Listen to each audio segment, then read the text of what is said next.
Somewhere, to what remote and fearsome region I know not, Dennis Barry has gone. I was with him the last night he lived among men, and heard his screams when the thing came to him. But all the peasants and police in County Meath could never find him, or the others, though they searched long and far. And now I shudder when I hear the frogs piping in swamps, or see the moon in lonely places. I had known Dennis Barry well in America, where he had grown rich, and had congratulated him when he bought back the old castle by the bog at sleepy Kildare. It was from Kildare that his father had come, and it was there that he wished to enjoy his wealth among ancestral scenes. Men of his blood had once ruled over Kildare and built and dwelt in the castle, but those days were very remote, so that for generations the castle had been empty and decaying.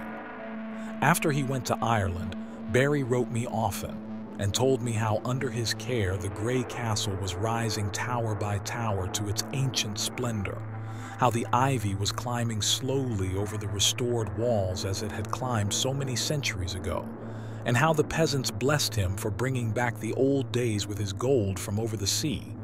But in time there came troubles, and the peasants ceased to bless him, and fled away instead as from a doom. And then he sent a letter and asked me to visit him, for he was lonely in the castle with no one to speak to save the new servants and laborers he had brought from the north. The bog was the cause of all these troubles, as Barry told me the night I came to the castle. I had reached Kildare in the summer sunset, as the gold of the sky lighted the green of the hills and groves and the blue of the bog, where on a far islet a strange olden ruin glistened spectrally. That sunset was very beautiful, but the peasants at Ballyloe had warned me against it and said that Kildare had become accursed, so that I almost shuddered to see the high turrets of the castle gilded with fire. Barry's motor had met me at the Ballyloe station, for Kildare is off the railway. The villagers had shunned the car and the driver from the north, but had whispered to me with pale faces when they saw I was going to Kildare, and that night, after our reunion, Barry told me why. The peasants had gone from Kildare because Dennis Barry was to drain the great bog. For all his love of Ireland, America had not left him untouched, and he hated the beautiful wasted space where peat might be cut and land opened up. The legends and superstitions of Kildare did not move him, and he laughed when the peasants first refused to help, and then cursed him and went away to Ballyloe with their few belongings as they saw his determination. In their place he sent for laborers from the north, and when the servants left he replaced them likewise. But it was lonely among strangers, so Barry had asked me to come. When I heard the fears which had driven the people from Kildare, I laughed as loudly as my friend had laughed, for these fears were of the vaguest, wildest, and most absurd character. They had to do with some preposterous legend of the bog, and of a grim guardian spirit that dwelt in the strange olden ruin on the far islet I had seen in the sunset.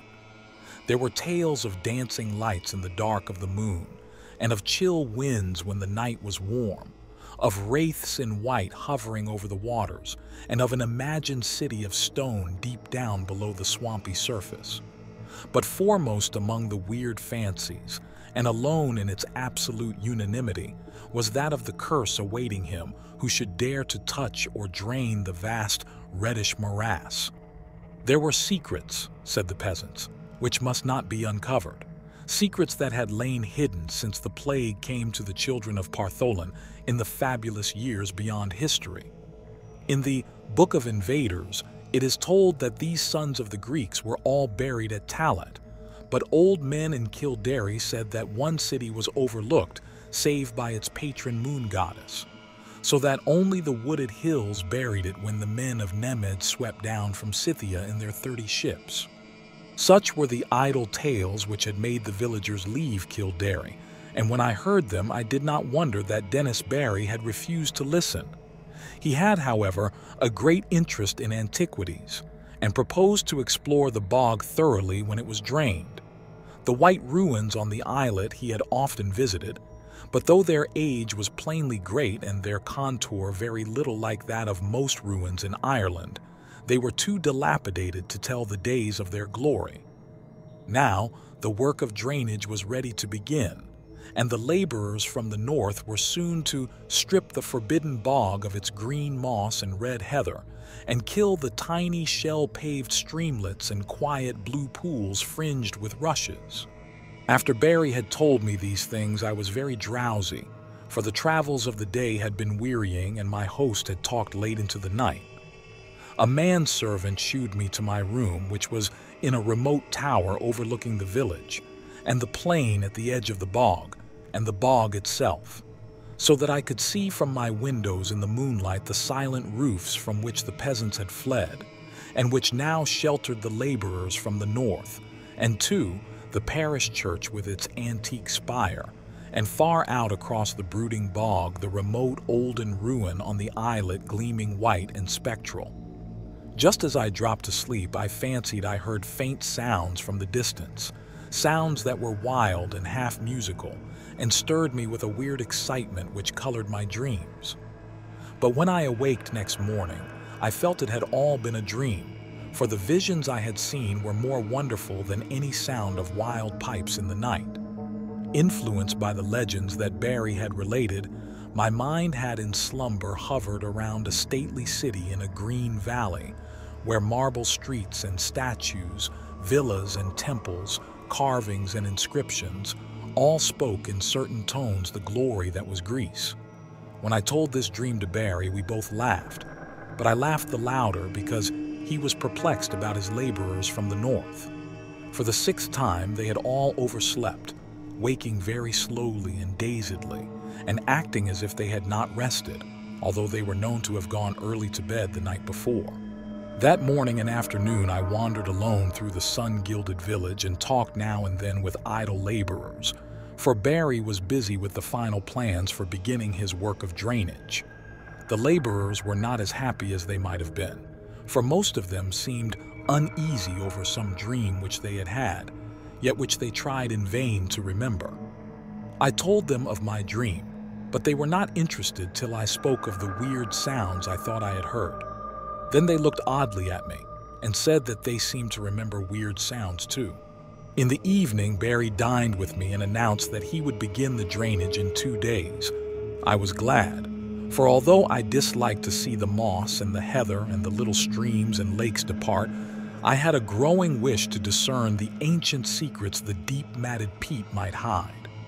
And that night my dreams of piping flutes and marble peristyles came to a sudden and disquieting end, for upon the city in the valley I saw a pestilence descend, and then a frightful avalanche of wooded slopes that covered the dead bodies in the streets and left unburied only the temple of Artemis on the high peak, where the aged moon priestess Clys lay cold and silent with a crown of ivory on her silver head. I have said that I awaked suddenly and in alarm. For some time I could not tell whether I was waking or sleeping, for the sound of flutes still rang shrilly in my ears. But when I saw on the floor the icy moonbeams and the outlines of a latticed Gothic window, I decided I must be awake and in the castle at Kildare. Then I heard a clock from some remote landing below strike the hour of 2, and I knew I was awake. Yet still there came that monotonous piping from afar, wild, weird airs that made me think of some dance of fauns on distant Minnelus. It would not let me sleep, and in impatience I sprang up and paced the floor. Only by chance did I go to the north window and look out upon the silent village and the plain at the edge of the bog. I had no wish to gaze abroad, for I wanted to sleep, but the flutes tormented me and I had to do or see something. How could I have suspected the thing I was to behold? There in the moonlight that flooded the spacious plain was a spectacle which no mortal, having seen it, could ever forget. To the sound of reedy pipes that echoed over the bog, there glided silently and eerily a mixed throng of swaying figures, reeling through such a revel as the Sicilians may have danced to Demeter in the old days under the harvest moon beside the Cyane. The wide plain, the golden moonlight, the shadowy moving forms, and above all the shrill, monotonous piping, produced an effect which almost paralyzed me. Yet I noted amidst my fear that half of these tireless mechanical dancers were the laborers whom I had thought asleep, whilst the other half were strange, airy beings in white, half indeterminate in nature, but suggesting pale, wistful naiads from the haunted fountains of the bog. I do not know how long I gazed at this sight from the lonely turret window before I dropped suddenly in a dreamless swoon, out of which the high sun of morning aroused me. My first impulse on awaking was to communicate all my fears and observations to Dennis Barry, but as I saw the sunlight glowing through the latticed east window, I became sure that there was no reality in what I thought I had seen. I am given to strange phantasms, yet am never weak enough to believe in them, so on this occasion contented myself with questioning the laborers, who slept very late and recalled nothing of the previous night save misty dreams of shrill sounds. This matter of the spectral piping harassed me greatly, and I wondered if the crickets of autumn had come before their time to vex the night and haunt the visions of men. Later in the day, I watched Barry in the library poring over his plans for the great work which was to begin on the morrow, and for the first time felt a touch of the same kind of fear that had driven the peasants away. For some unknown reason, I dreaded the thought of disturbing the ancient bog and its sunless secrets, and pictured terrible sights lying black under the unmeasured depth of age-old peat.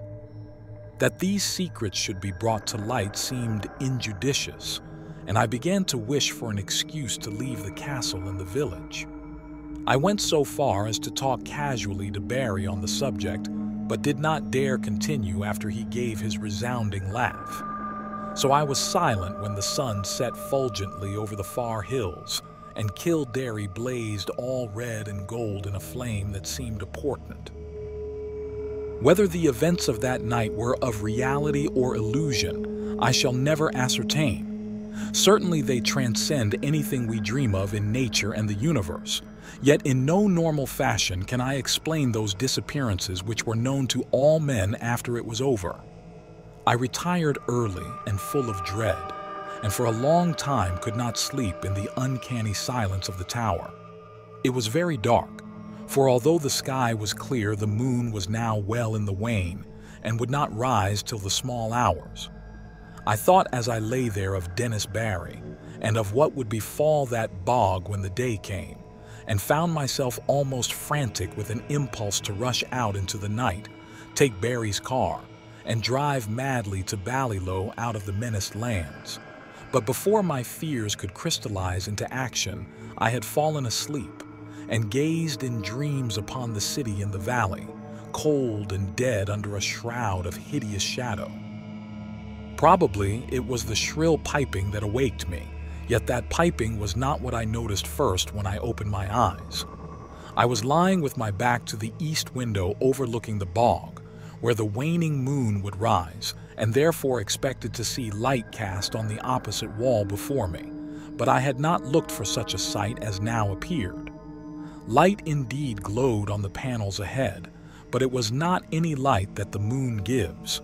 Terrible and piercing was the shaft of ruddy refulgence that streamed through the Gothic window, and the whole chamber was brilliant with a splendor intense and unearthly.